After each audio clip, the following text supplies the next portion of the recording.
Daf Memvav of Maseches Sotah talks all about the Egla Arufa ritual, which was a procedure that was done anytime there was an unsolved murder outside of a city. And the Gemara in Daf Memvav discusses the meaning behind this ritual. And it says, "Mepnei ma amra Torah hevi egla benachal."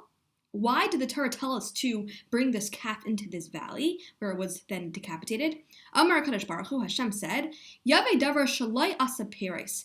Take something which never bore fruit, which in this case is the calf which never had children.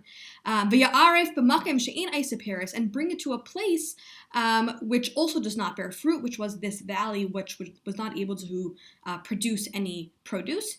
V'yichaper al mi shaloi henichen lasis peres, and it should atone for this person who had been murdered, who was not able to produce fruit. And the Gemara then concludes, what is this fruit referring to? It's referring to mitzvahs.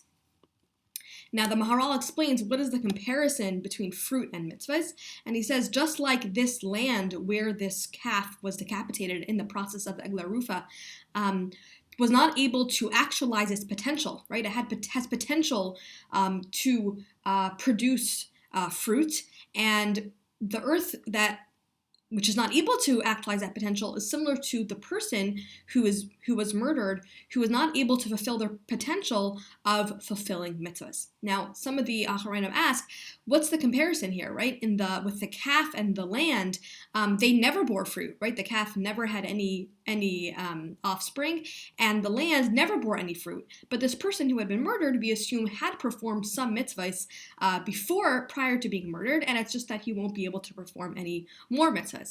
And the answer they give is really beautiful, which is that a mitzvah is something which stands on its own. It's not connected to anything that came before it. So a mitzvah is not valuable just because a person has developed a certain habit or a certain standard of fulfilling this mitzvah consistently. Each mitzvah that the person does has its own independent value and meaning that's totally separate from everything else that he's done in his life. And that's why this comparison is still a fair comparison, even though this person may have fulfilled mitzvahs prior to his murder. Any mitzvahs that he would have been able to fulfill in the future have their own independent value, and therefore we can rightfully say that his murder is just like this earth or this calf that never had the opportunity to have any offspring or any fruit.